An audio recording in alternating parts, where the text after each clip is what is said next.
আমার চ্যানেল তোমাদের সবাইকে স্বাগত জানাচ্ছি। চলে এসেছি নতুন একটা ভিডিও নিয়ে। তো দেখতে পাচ্ছ আজকে এখানে কী করতে যাচ্ছি আশা করি বুঝতেই পারছো, থাম্বনেল দেখে বুঝে গেছো। এখানে কিছুই না, এখানে আজকে একটু ভাবছি এই আমার মহাদেবকে পুজো দিচ্ছি। হ্যাঁ, এই মহাদেবকে পুজো দিচ্ছি আর মহাদেবের জন্যই বানাবো আজকে একটু রসমালাই বানাবো ভাবছিলাম। তো সেই উপলক্ষে একটু এখানে বেশি না, এখানে 150 গ্রাম মতো পনির বা ছানা যেটাকে বলে আছে, সেটা আমি ভালো করে এরকম মদে নিচ্ছি। তো রসমালাই বানানোর জন্য প্রথমে এরকম ছানা এরকম মদে নিলাম ভালো করে, একদম করে এরকম গোল গোল করে বল বানিয়ে নেবো। এখন দেখতে পাচ্ছি একদম ভালো করে, কোনো দানা নেই, একদম ভালো করে আমি ডলে নিয়েছি। অনেকে এখানে একটু সুজি মেশায়, কিন্তু যেহেতু আমি ঠাকুরকে দিচ্ছি আমি কোনো সুজি মেশাবো না। আমি এরকমভাবে ভালো করে বাইন্ডিং একদম দেখো তালুর সাহায্যে ডলে নিয়েছি এভাবে। হ্যাঁ, একদম সমান করে ডলে নিয়েছি, একদম বল হয়ে মাখলে না দেখো একদম দলা হয়ে যাচ্ছে। আর যেহেতু এটা পনির, একদম জল ছাড়ানো, ভালো করে ডলে নেবো, নিয়ে বল করে নিয়ে তোমাদের দেখাচ্ছি কটা বল হয়। এরকমভাবে এরকম সাইজের গোল গোল করে ভালো করে বল পাকিয়ে নেবো, একদম যেন কোনো বলে কোনো ক্র্যাক না থাকে। ক্র্যাক থাকলে কিন্তু হবে না, সুন্দর বল করে নিতে হবে। ভালো ঠান্ডা পড়েছে, জমে যাচ্ছি। তো এরকম এরকম সাইজে আমি এরকম বল তৈরি করে নিচ্ছি।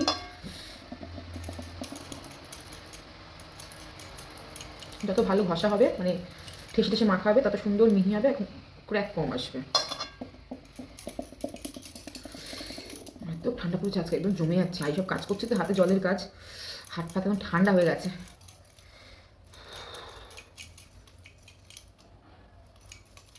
বিভিন্ন শেপ দিতে পারো, আমি এটা গোল গোল করছি, কিছু দেখি ল্যাংচার শেপে করবো, কেউ একটু চ্যাপটা চ্যাপটা করতে পারো, যে যেমন শেপ চাও।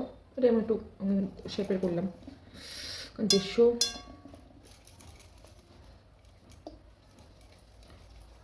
এরকম ডলেও নিতে পারো বারবার করে, যদি মানে ক্র্যাক আসে মনে হয়। আমার মনে হলো একটু বাকি ডলে নিলাম। কেউ খালি হাত নিয়ে কোনো কমেন্ট করো না, ঘরোয়া খাবার প্রথম কথা, সে কারণে হাত ভালো করে সাবান দিয়ে ধোয়া। আর ঠাকুরের খাবার প্রথম কথা, সেহেতু একদম পরিষ্কার পরিচ্ছন্নভাবেই করা।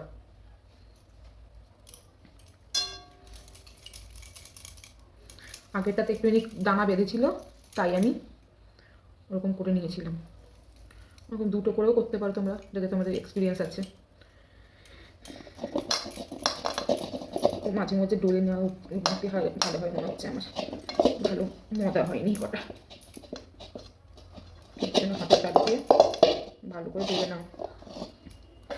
মেন কথা, হাত একদম জমে আছে, বুঝতে পারছি না কি হয়েছে। ঠান্ডা পড়েছে আজকে।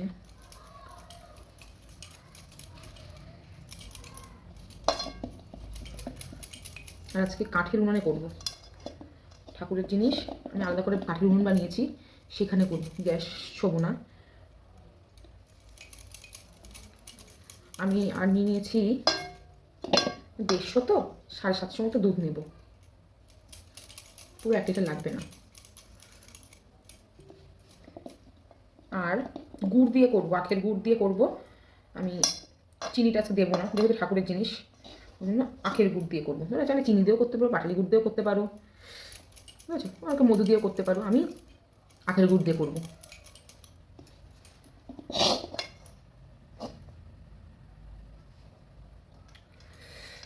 বল করা হয়ে গেছে আমার, লাস্ট বল করছি এখন, নেই সব শেষ।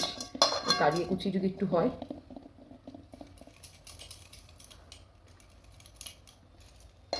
আমার বিভিন্নটা বিভিন্ন শেপের হয়েছে, আমার শেপ নিয়ে কোনো কথা বলবে না। এই দেখো এক একটা এক এক রকম হয়েছে। হয়েছে, এবার এই পাটিতে, এই পাত্রে একটু দুধ ঢেলে নেবো। আমি এই 500 দুধ ঢেলে নিচ্ছি। 500 একদম ঘন দুধ আছে।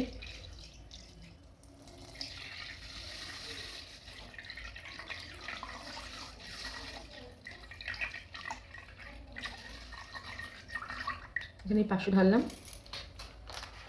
আর এখানে 250 মতো আছে, এটাও ঢেলে নেবো। ঠাকুরের দুধটা স্নান করিয়েছি, বাকি দুধ জাল দিয়ে নিয়েছি কাঠে। এবার একটু ভালো করে বলক এসে গেছে, এবার বলগুলো ছেড়ে দিলাম। ভালো করে না দিতে হবে,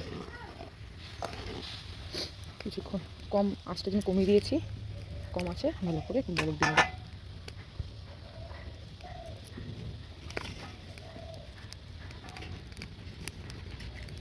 ঠাকুরের কাজ করছে, কাঠের উনুনে এরকম আলাদা পরিষ্কার পরিচ্ছন্নভাবে করে নিলাম।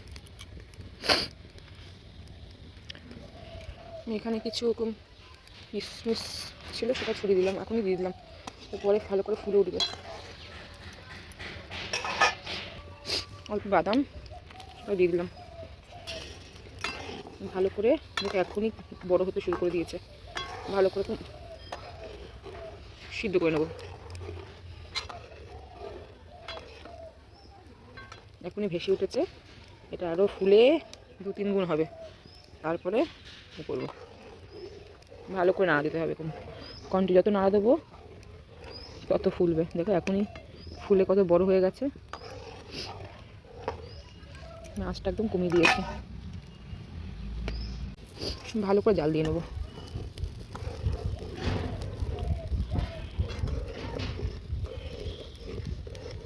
কন্টিনিউ না দিতে হবে, তলায় না দুধ লেগে যাবে।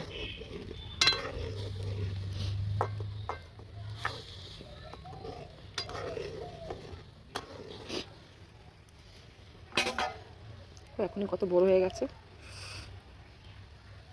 টকবক টকবক করে ফুটছে, এখন ফুটবে আরও কিছুক্ষণ। দেখো কত বড় বড় হয়ে গেছে, আরও ফুটবে, ফুটে দুধটা একদম অর্ধেক থেকে একদম ঘন হয়ে যাবে। সেই পর্যায়ে আমি গুড়টা নামিয়ে রেখে গুড়টা গুলিয়ে নেব।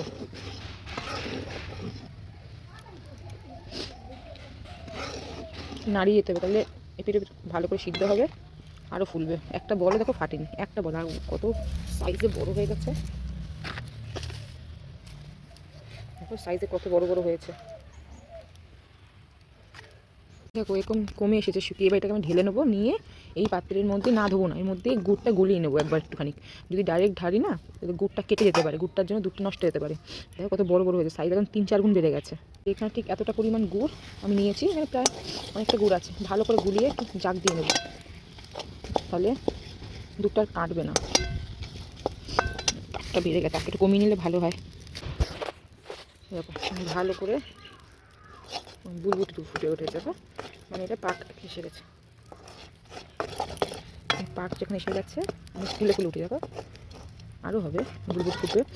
এই পদে দেখো হয়ে গেছে, এটা ভালো করে এখন দিলে আর দুধটা কাটবে না। এই পর্যায়ে যদি বাদাম মিশিয়ে দেয় ভালো খাজাও হয়। এভাবে ঠিক এভাবে ফুলে ওঠা অবস্থায় বাদাম মিশিয়ে দেয়, গুড়ের খাজা ঠিক এভাবে করে। যাই হোক হলো, এই পর্যায়ে আমি দুধটা আমার ঢেলে দেবো।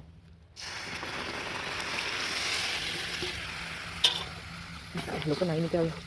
রঙটা দেখেছো, রঙটা দারুণ এসেছে। এরকম আরও ঘন হবে। আমি একটু খোয়া ক্ষীর মিশিয়েছিলাম মাঝে, হ্যাঁ এরকম টেক্সচারটা এরকম আসছে।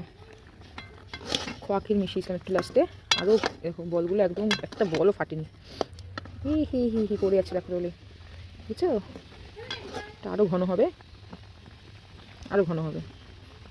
একদম শুকিয়ে গেছে, এই পর্যায়ে একদম শুকিয়ে গেছে। বলগুলো দেখো একটাও ভাঙেনি, সে ভালো বিষয় হচ্ছে একটা বলও ভাঙেনি। এবার নামিয়ে ফেলবো।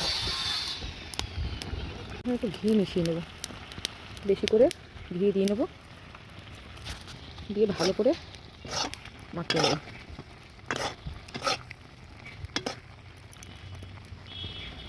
রঙটা দেখো কি সুন্দর এসেছে।